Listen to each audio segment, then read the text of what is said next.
एक हॉस्पिटल जहां पे तमाम तरह के मरीजों का इलाज ही नहीं हो रहा था, बल्कि एक दिन रात्रि के करीब 3 बजे के आसपास हॉस्पिटल में एक कमरे के अंदर से जोर जोर से चीखने और चिल्लाने की आवाज़ आनी शुरू हो जाती है।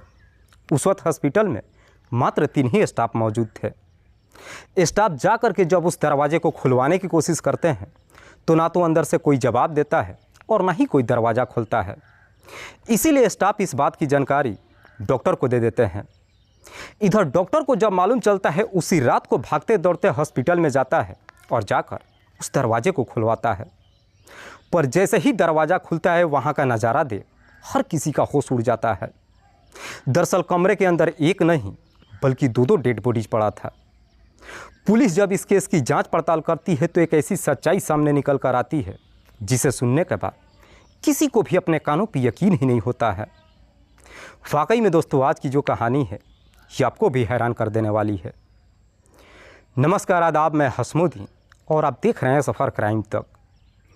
आज की जो सच्ची घटना मैं आपको सुनाने वाला हूँ, ये घटना है उत्तर प्रदेश की राजधानी लखनऊ शहर की। लखनऊ से करीब 30 किलोमीटर दूर एक गांव है जिसका नाम है दुर्गागंज। दरअसल इसी दुर्गागंज गांव का रहने वाला है परशुराम, जिसकी उम्र है लगभग 32 साल के आसपास। परशुराम के परिवार में उसकी पत्नी राज रानी के अलावा 2 छोटे छोटे बच्चे हैं। परशुराम जो खेती किसानी का काम करता है और देखने में बेहद ही सीधा साधा है। चूँकि परशुराम के घर में आमदनी का कोई स्रोत नहीं होता है, इसीलिए गुजारा कर पाना काफ़ी मुश्किल होता है। घर की माली हालत जब हद से ज़्यादा ख़राब हो जाती है, एक दिन राज रानी अपने पति को समझाते हुए कहती है कि इस तरीके से हम अपना तो गुजारा कर लेंगे, लेकिन बच्चों का भविष्य खराब हो जाएगा। इसीलिए मैं चाहती हूँ कि तुम किसी शहर में जाकर कोई नौकरी कर लो। राज रानी जब इस तरह की बातें अपने पति से कहती है, कहीं ना कहीं परशुराम को भी अपनी पत्नी की सुझाव पसंद आ जाती है और फिर परशुराम एक नौकरी की तलाश में लखनऊ शहर में चला जाता है। लखनऊ शहर में जाता है, अपनी एक गाड़ी खरीद लेता है और अलीगंज में ही गाड़ी चलाने लगता है और अलीगंज में ही एक किराए का कमरा लेकर वहीं पर रहने लगता है। लेकिन परशुराम जब गाड़ी चलाना शुरू करता है, इसी दरमियान परशुराम की एक दिन मुलाकात एक लड़की से होती है जिसका नाम है नूरी परवीन। नूरी जिसकी उम्र है लगभग 22 साल, जो बेहद ही गरीब परिवार से है। दरअसल नूरी एक डॉक्टर के यहाँ खाना बनाने का काम करती है जिसका नाम है डॉक्टर अवस्थी।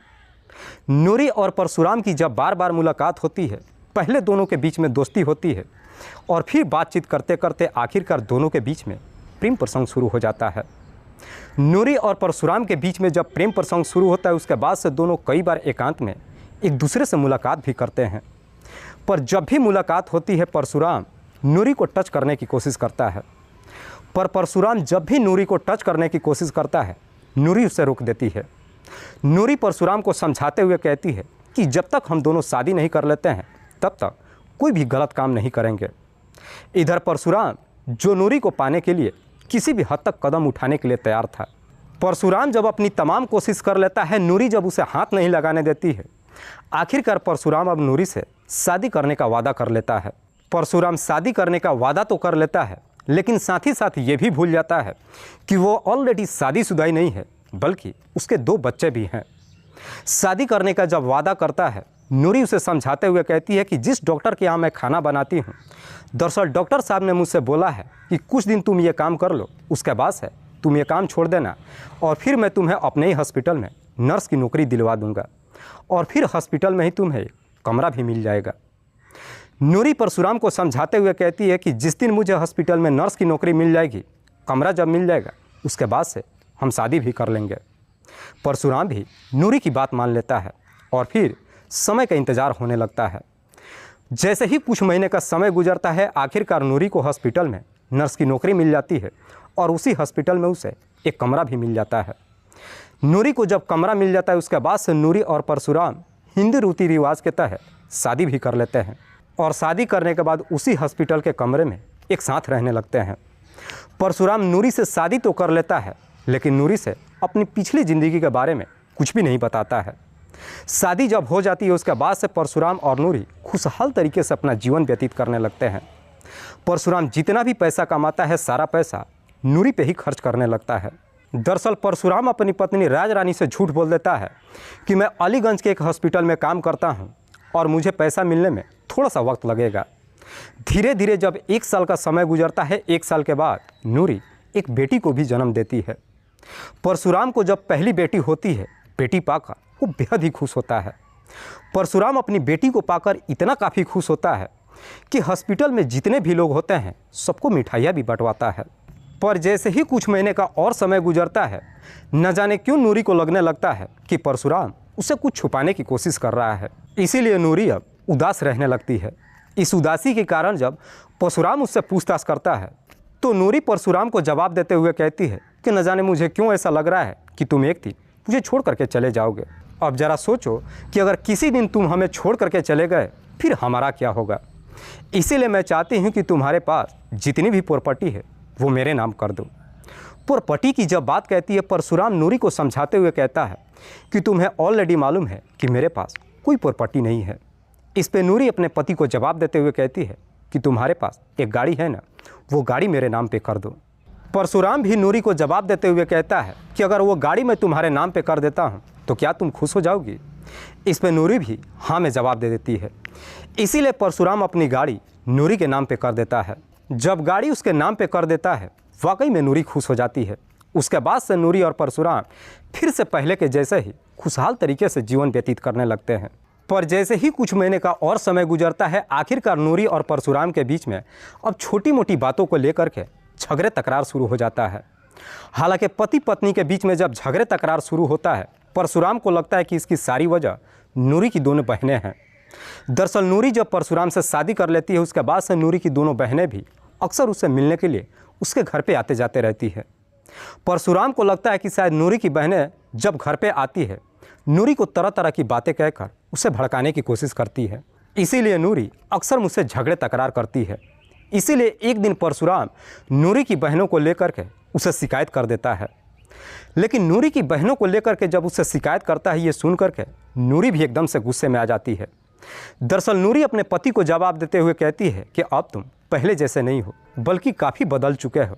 तुम मुझे पहले जैसे प्यार भी नहीं करते हो। इसकी वजह मेरी दोनों बहनें नहीं हैं, बल्कि तुम खुद हो। परशुराम अपनी पत्नी की बात मान लेता है और कुछ दिन समय गुजरने के बाद पिछले साल 31 जनवरी को नए साल पे परशुराम अपने गांव चला आता है। लेकिन परशुराम जब अपने घर पे पहुंचता है, उसी रात को करीब 2 बजे के आसपास नूरी परशुराम के नंबर पे फ़ोन करती है और कहती है कि अभी के अभी तुम लखनऊ चले आओ, क्योंकि मैंने एक बहुत बुरा सपना देखा है। उसी रात को जब परशुराम को अपने पास बुलाती है, परशुराम भी जाने के लिए तैयार हो जाता है। दरअसल परशुराम को भी डर सताता है कि अगर वो लखनऊ नहीं जाता है, नूरी उसके घर पे आ जाएगी, और अगर नूरी कहीं उसके घर पे आ गई तो दोनों के रिश्ते के बारे में उसके घर परिवार के साथ साथ पूरे गांव के लोगों को मालूम चल जाएगा। इसीलिए उसी रात को ही परशुराम अपनी पत्नी राज रानी से झूठ बोलते हुए कहता है कि जिस हॉस्पिटल में मैं काम कर रहा हूँ, वहाँ पे एक बहुत बड़ी इमरजेंसी आ गई है, इसीलिए मुझे इसी वक्त जाना होगा। और इतनी सी बात कहने के बाद परशुराम उसी रात को लखनऊ के लिए निकल जाता है। लेकिन परशुराम जब लखनऊ के लिए रवाना होता है, रास्ते में ही सोचने लगता है। दरअसल परशुराम अपनी दोनों पत्नियों के बीच में बुरी तरीके से फंस चुका था। चाह करके भी अपनी पहली पत्नी को दूसरी पत्नी के बारे में नहीं बता सकता था, और दूसरी पत्नी को पहली पत्नी के बारे में नहीं बता सकता था। परशुराम जब लखनऊ में पहुंचता है तो देखता है कि नूरी बिल्कुल ठीक ठाक है। नूरी भी जब परशुराम को देखती है, देखकर एकदम खुश हो जाती है। लेकिन परशुराम का एकदम से मूड खराब हो जाता है। परशुराम को समझ में नहीं आता है कि आखिरकार अब वो करे क्या। दरअसल समय के अनुसार परशुराम के अंदर भी नूरी को लेकर के काफ़ी हद तक प्यार कम हो चुका था। जाकर के जब अपनी पत्नी के साथ रहने लगता है, जब 1 महीने का समय गुजरता है, इस 1 महीने के बीच में भी परशुराम और नूरी के बीच में आए दिन हर रोज़ छोटी मोटी बातों को लेकर झगड़े तकरार शुरू हो जाता है, जिसे लेकर के परशुराम भी एकदम से तंग आ जाता है। आखिरकार परशुराम अब अपनी बेहतर तरीके से जीवन व्यतीत करने के लिए एक फैसला कर लेता है। 31 जनवरी की रात्रि के वक्त हर रोज़ की तरह पति पत्नी खाना खाकर अपने कमरे में सो जाते हैं। पर जैसे ही रात्रि का 12 बज जाता है, नूरी और परशुराम के बीच में झगड़े तकरार शुरू हो जाता है। चीख पुकार जब होती है तो आवाज़ें हॉस्पिटल के बाहर भी आनी शुरू हो जाती है। दरअसल उस वक्त हॉस्पिटल में 3 ही स्टाफ मौजूद थे, जिनमें से एक का नाम है दिनेश, दूसरे का नाम है सुशीला और तीसरे का नाम है मोनिका। ये तीनों भी जब नूरी और परशुराम को लड़ते झगड़ते आवाज़ को जब सुनते हैं, उनसे पूछताछ भी नहीं करते हैं, क्योंकि इन तीनों को भी लगता है कि ये रोज़ का ड्रामा है। झगड़े तकरार करते करते रात्रि का जब 3 बज जाता है, अचानक से कमरे के अंदर से आवाज़ आनी बंद हो जाती है।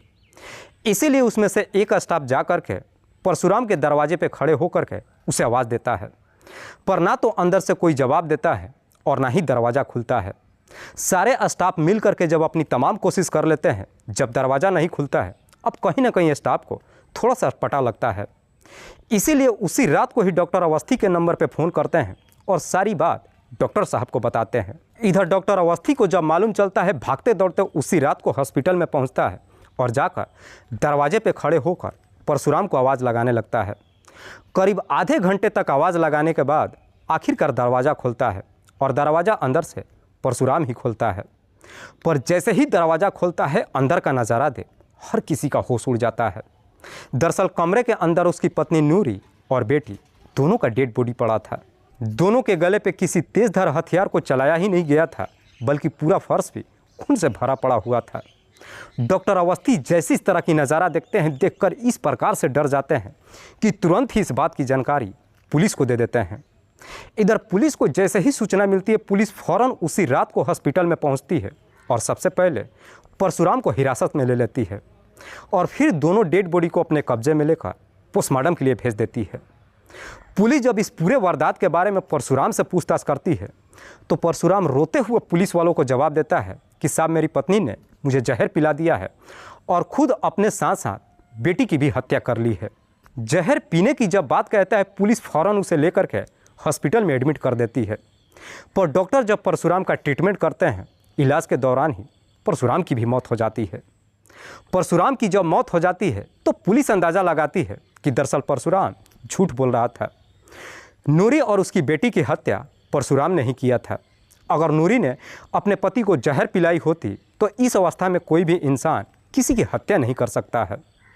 दरअसल परशुराम पहले अपनी पत्नी और बेटी की हत्या किया होगा और उसके बाद से खुद भी जहर पी लिया होगा। पर इस बात की जानकारी जब परशुराम की पहली पत्नी राजा रानी को मालूम चलता है, लखनऊ में जब पहुंचती है और अपने पति की जब डेड बॉडी को देखती है, तो देख करके चीख चीख करके रोने लगती है और रोते हुए पुलिस वालों से कहती है कि साहब, मुझे इस बारे में कुछ भी नहीं मालूम था कि मेरे पति ने शहर में आकर के दूसरी शादी कर लिया है। काश कि अगर मेरे पति ने इस बारे में मुझे कुछ भी बताया होता, तो शायद मुझे आज ये दिन नहीं देखना पड़ता। वाकई में दोस्तों, परशुराम की मात्र एक छोटी सी गलती की वजह से 3 लोग हमेशा के लिए इस दुनिया को ही नहीं छोड़ करके चले गए, बल्कि उसका पूरा परिवार की ज़िंदगी भी बर्बाद हो गया।